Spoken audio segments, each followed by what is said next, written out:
Olá, o meu nome é Maria Laís e eu estou no quarto semestre do curso de História na Universidade Federal do Mato Grosso do Sul, no campo de Três Lagoas. Sou voluntária no projeto de iniciação científica História e Cultura da Alimentação, a cerveja entre os antigos e os modernos, sob a orientação do professor Dr. Leandro Eco. A pesquisa em questão, ela segue um caminho de duas mãos, na antiguidade, com um recorte preciso no Egito Antigo, onde eu irei observar elementos da história e cultura da alimentação, com foco na cerveja e a função social dela junto aos egípcios. E por outro, na contemporaneidade, onde eu identifico quais as funções sociais e se existe ou não uma ressignificação dessas funções.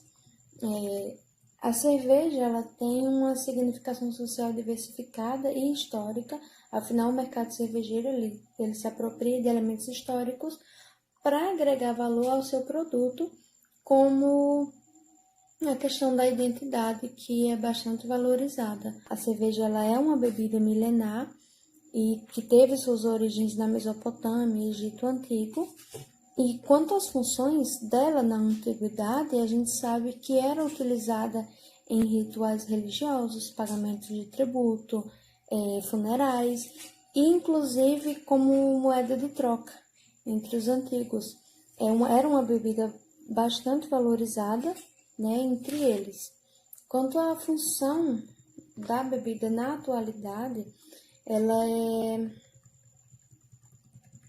são várias.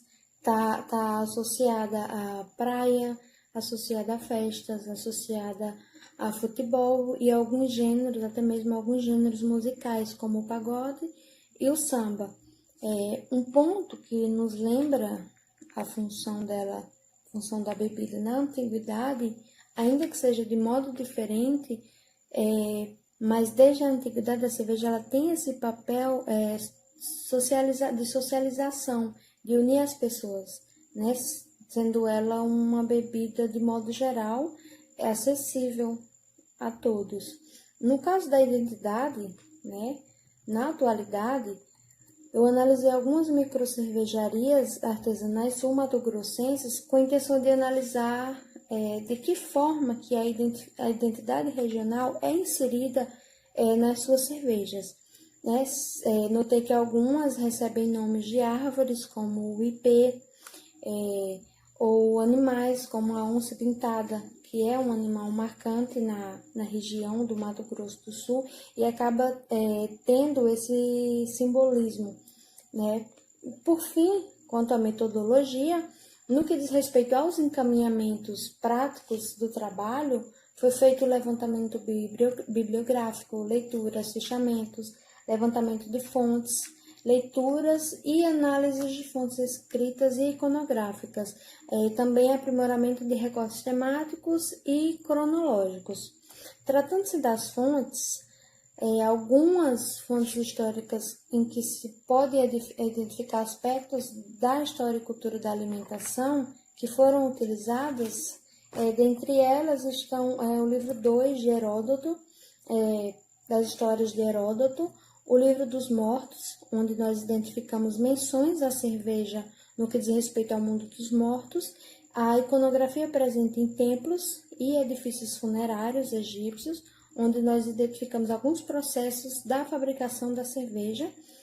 Dos resultados alcançados, a gente sabe que tem mais uma pesquisa que traz informações sobre a antiguidade, de modo que nos ajuda a nos relacionarmos melhor com o tempo presente em termos de conhecimento.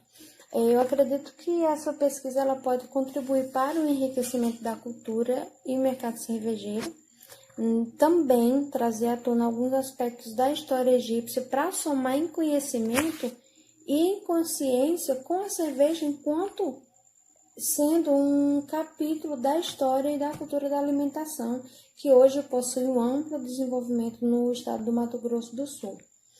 Quanto às referências que eu utilizei para esse trabalho, tá algumas obras do Eblinger, o Flandrin, a história da alimentação do Flandrin, A cerveja e seus mistérios, do Antônio Rouais, o La Rus da cerveja, do Ronaldo Morado, Comida como Lugar da História, do Carlos Antunes, Os Prazeres da Cerveja, do Slemer, e A História da Cozinha Faraônica, A Alimentação no Egito Antigo, do Pierre Talley. Bom, é isso. Obrigada.